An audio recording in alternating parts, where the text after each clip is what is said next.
Tapi yang saya tertarik itu dengan sistem e-raport itu ya Pak, yang e-raport itu udah lengkap di situ ya Pak ya? Ya, insya Allah lengkap. Iya, itu ada apa aja sih Pak? Mungkin bisa diceritakan ke teman-teman e-raport itu di dalamnya ada apa aja gitu.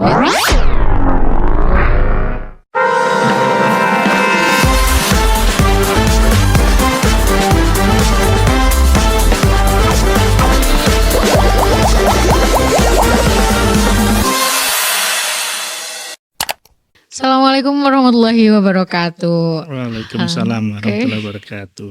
Halo semuanya, kembali lagi di podcast SMK Tak, podcastnya SMK Prestasi. Ya, teman-teman, hari ini kita akan membahas seputar SMK Digitalization ya, atau SMK Digitalisasi yang tentunya ditemani dengan ahli ini ya. Jadi di sebelah saya, kita sambut dulu, selamat datang Pak Rifan. Yes. Ya, di sebelah saya ada Bapak Rifan Feriawan, guru aktif di SMK Tahafudz Al-Quran yang mengajarkan tentang materi produktif PPLG atau praktik pengembangan perangkat lunak dan JIM. Gak ada praktiknya ya, sorry. Oke, selain itu Pak Rifan juga aktif menjabat sebagai ketua jurusan PPLG itu sendiri. Oke Pak Rifan, ya. Oke, untuk mengawali podcast pada siang hari ini mungkin diawali dengan kenalan dulu ya Pak Rifan ya. Barangkali ada penonton lain yang belum kenal. Kalau anak-anak SMK mah udah kenal semua kayaknya ya Pak Rifan ya. Insya Allah sih sudah kenal semua. Insya Allah ya, karena kan famous sebagai ketua jurusan ini ya beliau ya. Oke, mungkin Pak Rifan sedikit perkenalan, nama, alamat, terus apa lagi ya? Hobi. Boleh yang dikit-dikit aja. Oke. Nah, kalau nama lengkap saya Rifan Feriawan, alamat kalau di KTP itu saya alamatnya itu masih di Jalan Giri Margo, Kerkop, ya Wonosobo Barat. Tapi domisili saya di Kerasak, Mojo Tengah, RT 4. Oke. Berarti di Kerasak itu bukan aslinya sana ya, tapi domisili. Bukan asli, iya domisili. Ya mungkin anak-anak RPL atau PPLG yang mau mampir ya di Kerasak. Oke, terima kasih Pak Rifan. Dan sekarang berarti Pak Rifan masih aktif sebagai guru ya, selain kepala jurusan ya? Alhamdulillah masih. Ya masih aktif. Kalau boleh tahu ngajarnya pelajaran apa aja nih Pak? Kalau sekarang saya pelajarannya mapel pilihan yaitu IoT atau Internet of Things. Kemudian pemrograman web untuk kelas 3. Dari pelajaran-pelajaran itu khusus untuk kelas 3 semua atau sama kelas berapa Pak Rifan biasanya ngajarnya? Saya ngajarnya biasanya kelas 11 yaitu mapel IoT. Kemudian kelas 12 juga mapel IoT dan juga pemrograman web. Oh, berarti nggak ngajar kelas 10 ya Pak Rifan? Kelas 10 belum. Tapi sudah perkenalan di masa orientasi siswanya. Oke teman-teman, ya itu sedikit tentang Pak Rifan.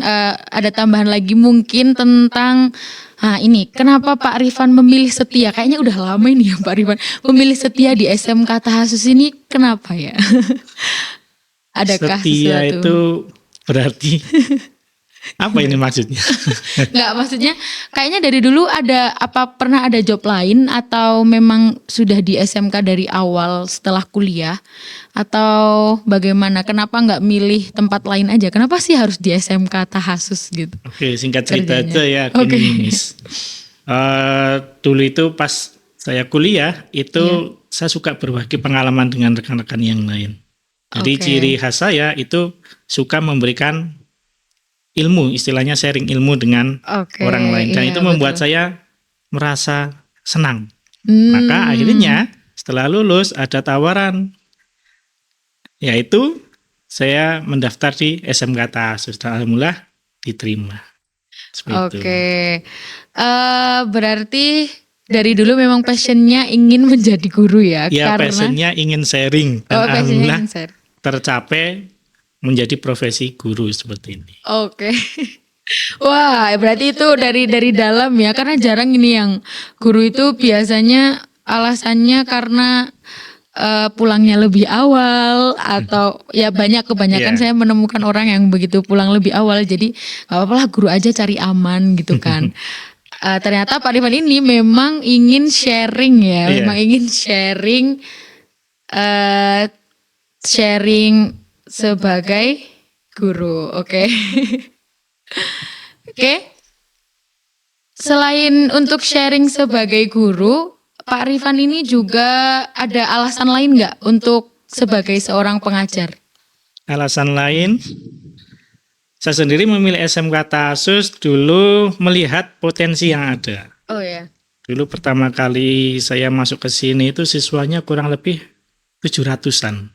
Oh. Iya, tapi saya melihat potensi ini akan menjadi sekolah yang besar, siswa yang banyak dan siswa yang hebat nantinya.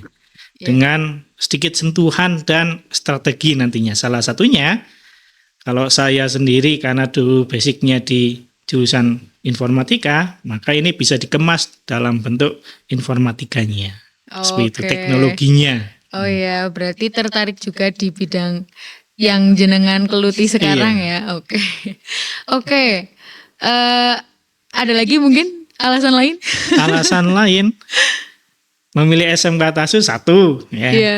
Karena dari sosok pendirinya yaitu Mbah Mun sendiri. Itu yang menjadi inspirasi saya masuk ke SMK Tasus. Ingin mencari keberkahannya. Subhanallah, ingin mencari keberkahannya dari Mbah Mun Taha. Jadi itu nggak cuman berlaku sama guru-guru ya Pak ya. Itu berlaku sama anak-anaknya juga. Jadi kalau mau mondok sama sekolah, cari berkah juga ke SMK aja. Ke SMK Tahasus ini yang merasakan keberkahan, gurunya sudah merasakan keberkahan terlebih dahulu. Tentunya murid-muridnya pasti lebih banyak berkahnya ya Pak ya. Oke, terima kasih itu tentang perjalanan di SMK Tahasus ya. Adakah rencana untuk pindah? Rencana untuk pindah belum ada sih. Kemungkinan kalau pindah alam ya kemungkinan pasti.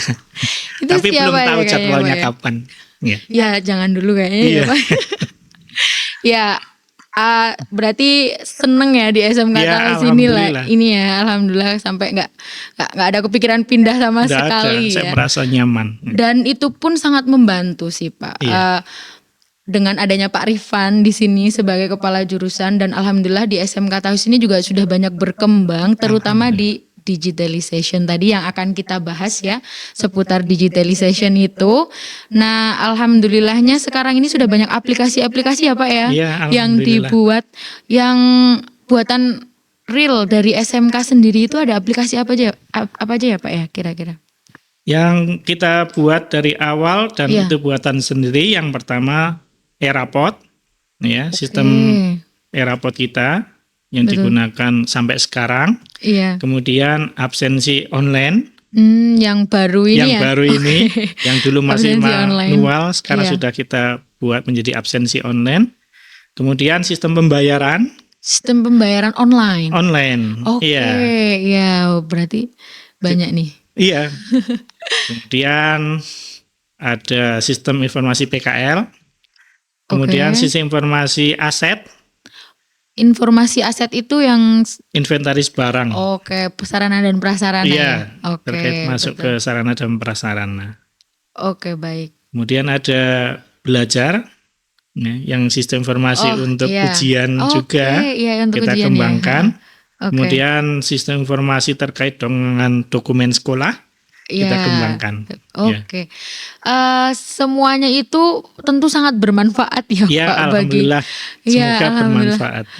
Pasti ya, itu sudah kita rasakan sih manfaatnya. Tapi yang saya tertarik itu dengan sistem Eraport itu ya Pak, yang Eraport itu udah lengkap di situ ya Pak ya. Ya, insya Allah lengkap.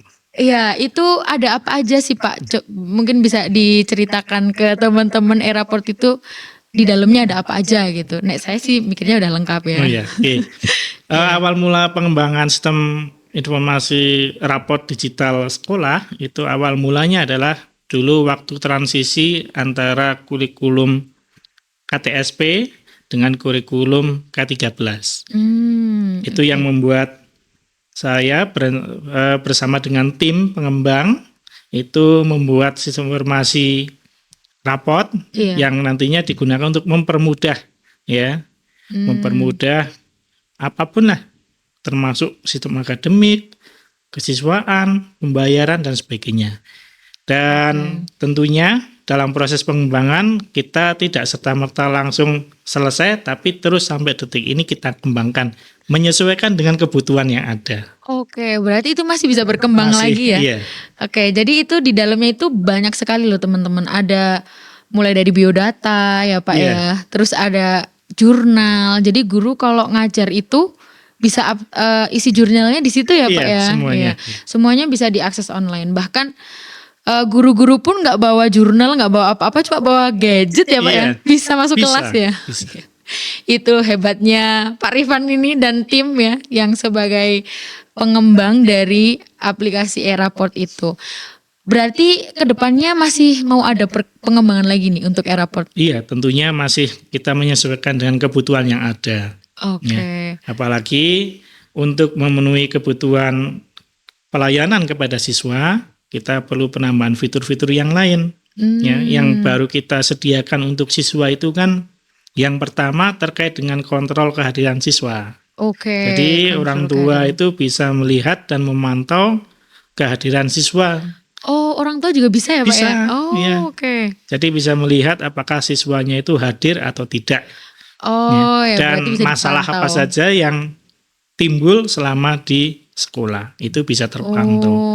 Termasuk pembayaran, ya. Ada ya di situ ya. Oh ya. Sampai dengan tugas-tugas yang diberikan oleh Bapak Ibu guru itu bisa terpantau. Oke. Ya, orang tua bisa memantau tugas apa yang kurang. Oh, berarti kalau orang tua cek itu ada sendiri nggak Pak? Atau bisa lewat datanya siswa atau orang tua punya masuk username atau password sendiri gitu nggak Pak? Orang tua itu menggunakan username dan password sama dengan siswa. Oh, berarti nanti bisa minta ke anaknya Bisa gitu minta ya. ke anak. Oke, berarti selain orang tua, karena orang tua mungkin banyak yang sibuk dan nggak mungkin juga orang tua datang ke sini ngecek ya anak-anak saya lagi ngapain. Mereka bisa duduk santai di rumah, kemudian ngecek pakai password dan juga username-nya dari anak mereka masing-masing begitu ya. Berarti tinggal minta aja ke anaknya nanti bisa masuk ke situ. Mungkin nanti bisa di-share di bawah ya linknya. Barangkali di bawah sini nanti ya, barangkali ada orang tua yang belum tahu linknya, link masuk ya, karena itu pakai link ya Pak ya. Dan nanti bisa masuk lewat situ dan pakainya username dan juga passwordnya dari anak-anak. Untuk digitalisasi ini lagi selain dari aplikasi-aplikasi itu ya Pak, atau kemanfaatan dari aplikasi-aplikasi yang sudah dibuat itu yang Bapak rasakan apa selama ini? Manfaat yang saya rasakan sebagai pengembang itu yang pertama adalah memberikan pelayanan yang lebih baik kepada para orang tua, kepada siswa, termasuk kepada Bapak Ibu guru juga yang sifatnya nantinya adalah mempermudah. Dengan adanya teknologi yang ada sekarang, kita menyesuaikan dengan perkembangan zaman, apalagi adanya komputerisasi, adanya gadget, kita ingin semua bisa terpantau dengan mudah melalui gadget mereka masing-masing. Oke, itu ya berarti guru, anak-anak dan juga orang tua ya yang penerima dari manfaat manfaat itu tadi. Adakah struggle atau kesulitan-kesulitan dalam mengembangkan aplikasi itu sendiri Pak? Sulitan jelas ada. Baik minor maupun mayor. Oh, kalau yang bisa ceritakan dua-duanya sekalian ya Pak? Oke. Yang pertama yaitu terkait dengan masalah waktu pengembangan. Waktu pengembangannya. Ya, kita mengembangkan bersama dengan tim, apalagi timnya adalah Bapak Ibu guru juga yang aktif mengajar. Maka waktu tersebut kita tidak bisa, kadang kita targetnya 1 bulan, 2 bulan selesai. Tapi dalam kenyataannya dengan adanya agenda sekolah yang padat dan kewajiban Bapak Ibu guru harus mengajar siswa di kelas, maka kendala waktu ini yang menjadi pengembangan aplikasi itu tidak maksimal istilahnya, tidak selesai pada waktunya, kadang terlambat. Waktunya. Yang kedua adalah masalah kesulitan-kesulitan yang lain, yaitu terkendala dengan alat yang digunakan untuk mengembangkan sistem. Mohon maaf, karena kita mengembangkan aplikasi ini menggunakan alat-alat yang ya istilahnya bukan menggunakan alat dengan spesifikasi yang terbaru, tapi masih menggunakan spesifikasi yang lama. Jadi mungkin masih ada kendala-kendala, ya bisa minor, bisa mayor seperti itu. Oke, berarti selain dari waktu ada di sarana dan prasarananya aja ya mungkin. Nah itu mungkin bisa jadi masukan ya untuk sekolah juga, mungkin untuk lebih bukan lebih sih, tapi lebih dikembangkan mungkin ya Pak ya alat-alatnya. Nanti bisa curhat sama Pak Afrizal. Siap. Ya biar mendukung digitalisasi kita lebih maju lagi. Ya, Oke, wow itu sudah banyak sekali perubahan ya Pak ya. Dulu nggak seperti ini kan Pak ya? Dulu enggak seperti ini. SMK Tasus dulu belum ada yang bisa dibilang jarang yang kenal, apalagi letaknya itu di tempat-tempat yang jauh dari kendaraan, mohon maafnya. Untuk masuk ke SMK Tasus saja, angkot nggak ada sama sekali. Ya. Dulu ya? Iya, dulu. Nah, sekarang udah bisa. Sekarang sudah bisa. Iya, dulu. Dan pertama kali saya mengenalkan SMK Tasus ke khalayak ramai, betul, dalam bentuk digital, itu saya dulu mengembangkan website untuk SMK Tasus. Berarti awal pengembang website SMK Tak itu Pak Rifan? Saya. Wow, keren sama sekali. dengan tim. Oke. Berarti sangat jauh perbedaannya ya Pak Luar ya? biasa perbedaannya. Dulu dengan siswa sekitar 700, sekarang 2 kali lipatnya. Dengan perkembangan teknologi seperti ini. Oke, keren sekali nih berarti Pak Rifan. Wah. Ya, bisa memotivasi anak-anak mungkin yang sedang menonton hari ini ya. Itu kan berlatar belakang dari lulusan teknik informatika ya Pak ya. Tapi beneran ini nggak sih Pak yang dipelajari anak-anak di SMK ini ya. Nantinya itu sebagai Bapak kan sekarang udah jadi pengembang. Dulunya kan pasti belajarnya di SMK juga nggak Pak nih? Saya dulu SMA bukan SMK. Jadi saya mulai dari nol sama dengan yang baru lulus SMP masuk ke SMK. Kalau misalkan ingin ambil jurusan PPLG itu kita mulai dari nol. Oke, berarti Pak Rifan mulainya di kuliah ya kayaknya? Di kuliah, semester 2 saya. Oh iya. Baru mulai mencoba mengembangkan aplikasi. Oke, tapi yang dipelajari di SMK sama anak-anak ini tuh nanti masuk nggak sih sama yang Bapak lakukan juga? Ini kan ibaratnya sudah aplikasi ya. Anak-anak kan mungkin masih banyak teori. Nah nanti itu masuk nggak sih sama yang Bapak kerjakan atau masih jauh banget gitu? Kalau dengan yang saya kerjakan jelas tentunya akan berbeda level.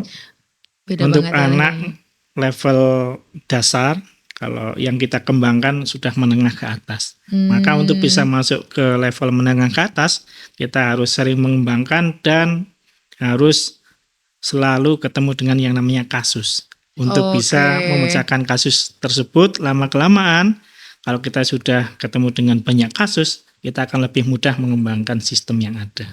Oke, berarti harus ini dulu ya, cari pengalaman Cari pengalaman yang banyak. Karena biasanya kalau udah ada yang mau dikerjakan, baru ini ya, baru belajar ya. Iya, betul. Iya, tapi menarik sih dan anak-anak juga insya Allah banyak terbantu ya Pak. Ya insya Allah. Kalau lulusan SMK jurusan RPL itu kebanyakan bisa langsung kerja Pak ya? Bisa. Biasanya di bidang apa itu? Kalau untuk lulusan SMK Tasus jurusan PPLG itu hampir semua bidang bisa masuk. Lulusan-lulusan kita yang kemarin dari jurusan PPLG sendiri itu banyak yang diambil di percetakan, yaitu sebagai desainer. Kemudian desainer. Ada di software house juga sebagai programmer junior. Berarti sudah langsung bisa ya untuk dimasukkan ke industri kerja yang bisa sekali sejenisnya itu. Berarti nggak harus kuliah dulu Tidak ya? Tidak harus. Ya, tapi kalau kuliah pun ya nggak apa-apa. Kuliah malah lebih baik lagi untuk mengembangkan tambahan ilmu dan wawasannya. Ya mungkin nanti jadinya yang bisa menjadi pengembang seperti Pak Rifan ya. Pak Rifan malah belajarnya langsung di kuliah ya. Iya. SMA jurusan apa ini Pak? Saya SMA IPA, alhamdulillah. IPA ya. Kenapa nggak ambil kedokteran aja? kedokteran. Saya dulu nggak ada minat untuk kedokteran. Oke, kenapa Pak? Ya karena dulu saya sukanya sharing ilmu, ya saya pinginnya ngambilnya jurusan tentang keguruan. Hanya saja saya salah jurusan. Salah jurusan gimana Pak? Ya salah jurusannya, inginnya ambil tentang keguruan, malah masuknya ke teknik informatika. Ya nggak masalah lah. Yang penting sampai detik ini bisa menjadi seorang guru. Ya itu di endingnya. Ternyata endingnya tetap aja karena mungkin Allah sudah meridhoi. Ya alhamdulillah. Sudah meridhoi Pak Rifan sharing ke banyak orang gitu. Wah oke, berarti banyak sekali ya dari awal itu digitalisasi yang sangat membantu bagi sekolah, bagi murid, juga bagi siswa. Selain itu juga para siswa yang sekolah di SMK Tahasus itu juga bisa kerja langsung ataupun lanjut kuliah. Semuanya dua-duanya bisa ya Pak. Dan alhamdulillah banyak ini ya Pak alumni SMK Tahasus yang sudah bekerja gitu. Alhamdulillah banyak. Ya. Adakah cerita Pak mungkin? Cerita. Salah satu alumni RPL yang sekarang wah gitu atau ya bekerja di mana gitu. Oke, untuk alumni dari jurusan PPLG kalau dulu namanya RPL, Rekayasa Perangkat Lunak, alhamdulillah sekarang ada yang sudah bekerja dan sebagai wirausahawan. Bisa spill Pak? Ya, salah satunya pendiri dari alfatihah.com itu alumni dari Rekayasa Perangkat Lunak. Itu pendiri CEO-nya. Alfatihah.com itu kan foundation itu apa ya? Yayasan ya. Iya. Saya tanya Inggrisnya. Yayasan yang bikin Al-Qur'an gitu ya, Pak? Iya. Bidang jasa juga dalam proses pembuatan istilahnya portal, blog, dan juga bidang-bidang yang lain. Wah, keren sekali. Itu Yayasan Al-Fatihah itu sekarang pusatnya di mana Pak? Kalau boleh tahu. Nah, yang sekarang pusatnya sebenarnya di Semarang. Di Semarang ya. Berarti ada kantor sendiri gitu ya. Oke. Dan kemarin juga alhamdulillah telah menyumbangkan banyak Al-Qur'an ya Pak ya di SMK Tahasus. Di SMK Tahasus kemarin juga sudah menyumbangkan banyak sekali Al-Qur'an, wakaf ya. Iya, wakaf Al-Qur'an. Dan juga beberapa perangkat multimedia lain itu juga sumbangan dari. Contohnya Pak, perangkat multimedia? Perangkat multimedia yang kita dapatkan dari alumni, itu salah satunya kemarin kita dapat, kalau tidak salah itu ada beberapa kamera yang disumbangkan, 3 atau 4 gitu. Iya. Wah, keren sekali ya Pak ya. Dan juga merekrut siswa-siswi kita, alumni, untuk bisa bergabung dengan mereka. Berarti memberikan lowongan pekerjaan juga. Dan yang dikhususkan alumni SMK Tahasus. Wah, keren sekali.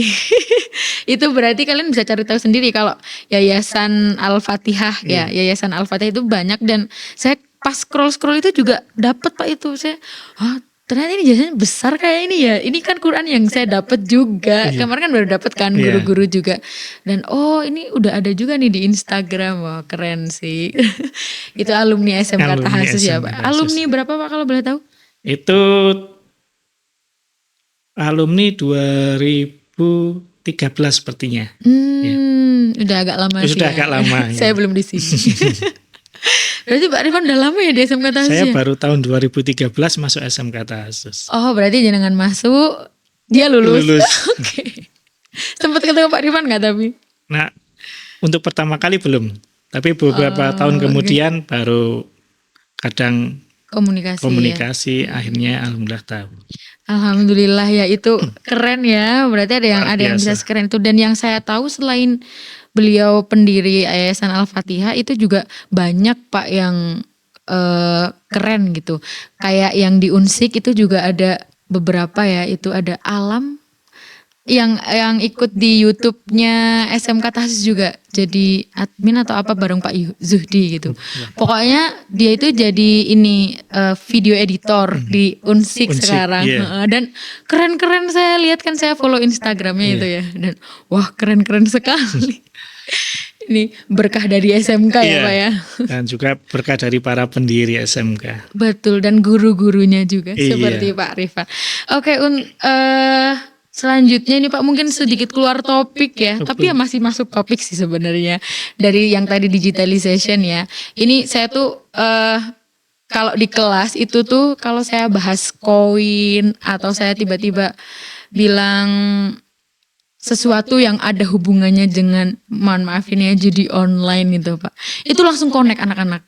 Ya, misal saya ngomong apa gitu. Main Bu, main gitu. Kok bisa connect ini. Nah, itu berarti kan mereka udah tahu ya Pak ya. Mungkin mereka itu lihat teman atau orang saudara di rumah itu, karena sekarang kan udah banyak ya Pak ya. Seiring berkembangnya teknologi yang mungkin di rumah gabut atau apa malah mainnya ke situ gitu, tentang judi online. Nah, Pak Rifan bahas ini juga nggak, atau paham tentang hal ini juga nggak? Kalau untuk judi online sendiri saya kurang begitu paham, tapi untuk sistemnya insya Allah saya paham. Oh iya, coba dijelaskan Pak, itu bener nggak sih sebenarnya kalau kita main itu nanti dapat banyak? Itu iya nggak? Kita untung nggak sih Pak kalau main kayak gitu? Saya sih belum pernah coba ya Pak. Iya. Kalau yang namanya judi kan, kalau di dalam dunia nyata ini sebuah peluang, ya. Bisa jadi 100 kali permainan, 99 kali dapat. Tapi kalau kita masuk ke online itu kan dalam tanda kutip sudah menggunakan sistem. Oh iya. Sistem yang membuat adalah orang. Ya. Iya. Dan orang tersebut tentunya tidak ingin merasa rugi. Nah, betul. Maka di dalam sebuah sistem perjudian ini sudah disetting. Settingan itu berarti Iya, Pak? semuanya settingan. Dan yang diworo-worokan ke media itu yang sekali main dapat sekian banyak itu. Iya. Itu hanya settingan. Jadi untuk menarik para penjudi baru, betul. agar mereka tertarik dengan hasil yang diiklankan itu. Padahal yang mereka dapatkan bisa jadi 100 kali main hanya sekali, atau bahkan 1000 kali baru satu kali. Iya, seperti itu. Jadi semuanya sudah tersetting di sistem. Oh, mungkin itu juga kayak kita kayak lotre juga mungkin ya, sejenis ya. Cuman kadang kita udah taruh berapa, itu kan kalah sekali menang. Mungkin dikiranya menang banyak. Iya. Padahal kan sebelumnya udah naruh banyak gitu ya Pak kayaknya. Betul, iya. Oh, jadi itu bikinan kayaknya Pak ya, dari orangnya settingan. Itu udah settingan. Karena nggak ada yang mau rugi ya Pak. Iya, apalagi nggak ada yang mau rugi. Seinstan itu. Iya, betul. Karena nggak ada semua yang instan di dunia, nggak ada ya Pak ya. Yang ada mie instan. Iya. Iya itu. Jadi untuk dapat hasil yang baik tentunya kita harus berusaha. Ya. Tidak boleh menggunakan cara yang instan juga. Betul, ya. Ingin dapat uang banyak ya kerja keras. Iya. Harus banting-banting dulu ya. Banting tuling. Banting apapun lah. Iya, kaki di mana? Kaki di bawah, kepala kepala di atas, kaki di bawah ya. Biasanya kan putar bolak-balik sampai ibaratnya ya kayak gitu ya Pak. Oh ya itu. Jadi itu tuh enggak judi itu enggak bener ya Pak ya. Kalian dibohongi loh. Kalian dibohongi sama sistem. Iya, betul. Ya kalau di sini kan nggak ada ya Pak yang ke situ gitu. Mesti mengembangkan sistem itu kan kita nggak ke situ ya Pak ya sistemnya. Itu udah beda. Kita mengembangkan sistem untuk hal yang positif, yang manfaat. Betul sekali. Dan pesannya aja untuk anak-anak ini ya Pak, biar atau untuk bagi orang-orang juga yang bukan cuma anak-anak ya, orang-orang yang sudah terlanjur ke dunia itu, Pak Rifan mungkin ada sedikit saran ataupun apa gimana biar keluar gitu dari dunia perjudian. Ya, bagi Anda maupun anak-anak yang sudah terlanjur atau mau masuk ke judi online, saya sangat berharap dan menolak adanya judi online. Satu, karena judi online itu tidak ada yang namanya kita merasa diuntungkan. Semua mesti dirugikan. Yang diuntungkan yang membuat judi online. Ya. Betul. Dan bagi Anda yang sudah terlanjur, kalau ingin dapat keberkahan ya silakan keluar dari judi online dan berusaha dengan pekerjaan maupun hal-hal yang positif seperti itu. Oke, terima kasih. Nah, untuk anak-anak ya hati-hati dengan iming-iming yang ada di iklan atau video tentang judi online yang mendapatkan hasil instan dengan modal sedikit dapatnya banyak, ya mohon dijauhi karena itu hanya sebatas iklan dan itu tidak real yang seperti kita bayangkan. Ya, semuanya adalah penipuan. Oke, terima kasih Pak Rifan. Sama-sama. Semoga yang sudah terlanjur, nah ini berhenti ya Pak ya, berhenti karena kalian ditipu.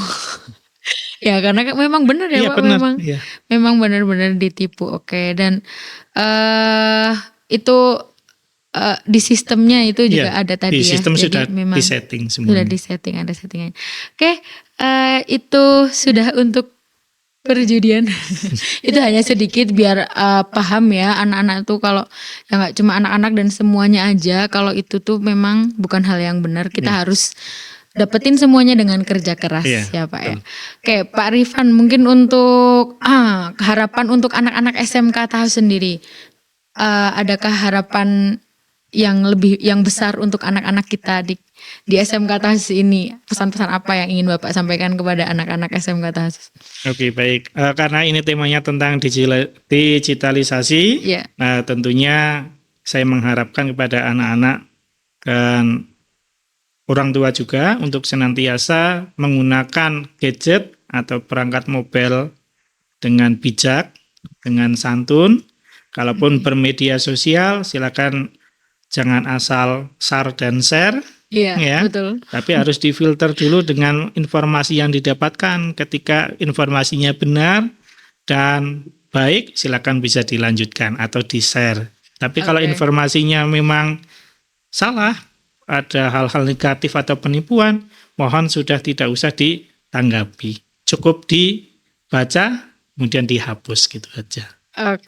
Dan tambahan lagi, selalu jaga data-data pribadi. Karena kita sudah masuk ke dunia digital, kita sudah terkoneksi dengan internet, maka adanya koneksi internet ini membuat orang lain bisa melihat data-data kita, bisa istilahnya mencuri data, dan kita harus mengamankan data kita. Ya, seperti itu.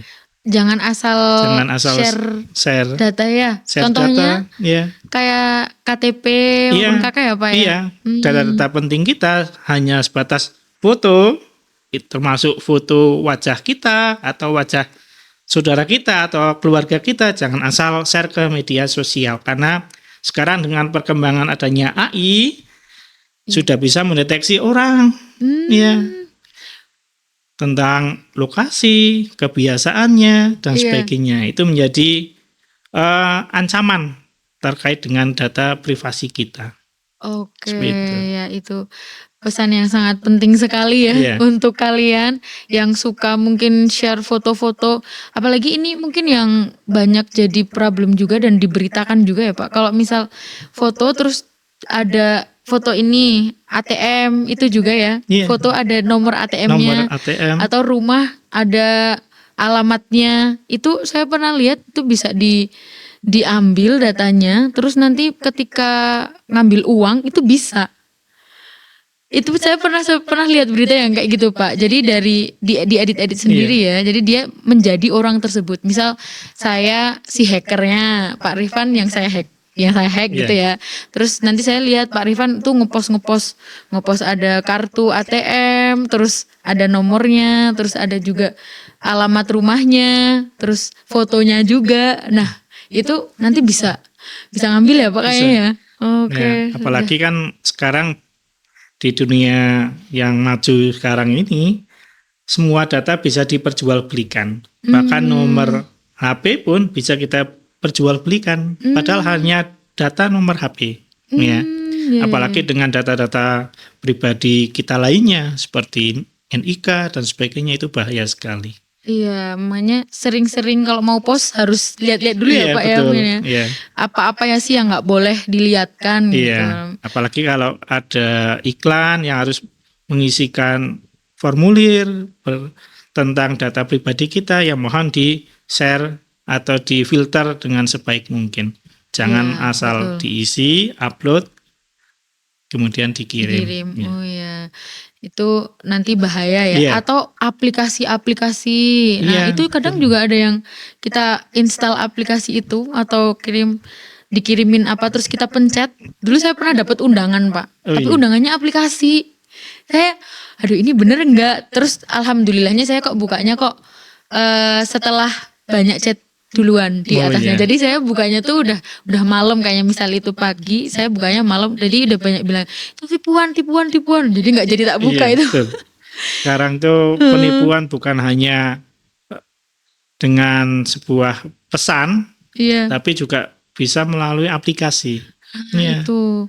Bahkan seringnya yang terkena penipuan itu bukan hanya orang-orang terkenal, tapi orang-orang biasa pun juga bisa menjadi Sering ya. sasaran. Iya. Iya. Wah. Jadi kita harus lebih hati-hati lagi. Iya betul.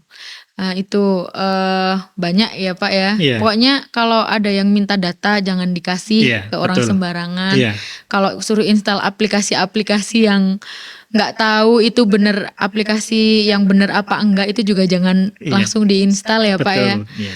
Install lah yang memang ada di Play Store Iya, atau itu di lebih App Store. aman, Ya iya. itu lebih aman insya Allah Iya, ya Pak insya ya. Allah aman. Nggak ada yang penipuan di situ ya Nggak atau ada. Iya. aman gitu, berarti install langsung di App Store atau Play Store-nya. Iya, betul. Oke Pak Rifan, wah nggak terasa ini udah berapa jam kita ngobrol? Kalau diedit bisa 2 jam ini. Oh iya. Ya, tapi ini udah setengah jam lebih ini Iya. Pak. Kita dari tadi ngobrol dan alhamdulillah sudah dapat banyak ya. Salah satunya itu tadi digitalisasi, kemudian juga hati-hati perjudian online Iya, ya, itu yang betul. sangat marak akhir-akhir ini, dan juga penipuan ya Pak ya. Iya. Penipuan yang banyak sekali bentuknya. Mulai dari aplikasi dan lain sebagainya. Iya. Oke, itu Pak Rifan. Terima kasih sekali Sama-sama, karena sudah Miss. mau datang di podcast SMK Tak Prestasi. Iya. Ya, kita tunggu lagi di pertemuan selanjutnya mungkin ya Pak ya. Baik. Kita bisa bahas lain-lain yang lebih menarik lagi. Siap. Karena saya tertarik banget sih kalau penipuan-penipuan kayak gitu, dan pernah dulu Pak saya mau ketipu gitu. Sudah pernah voice phishing gitu loh Oh, Pak. iya, Ya, betul. itu ada juga yang selamat Anda mendapatkan 50 juta dari Iya. bank. Wah, ini nek saya orang awam pasti diladenin ya Iya, Pak ya. betul. Ya kalau orang awam yang nggak tahu apa-apa kan, tapi alhamdulillahnya kan udah sering dengar beritanya kayak Iya. gitu dan itu enggak. Oke, terima kasih saya Sama-sama, ucapkan sekali Miss. lagi ya, dan kita selesai hari ini. Iya. Kita ketemu lagi di pertemuan selanjutnya dengan orang yang berbeda juga. Sampai jumpa. Terima kasih. Wassalamualaikum warahmatullahi wabarakatuh. Waalaikumsalam.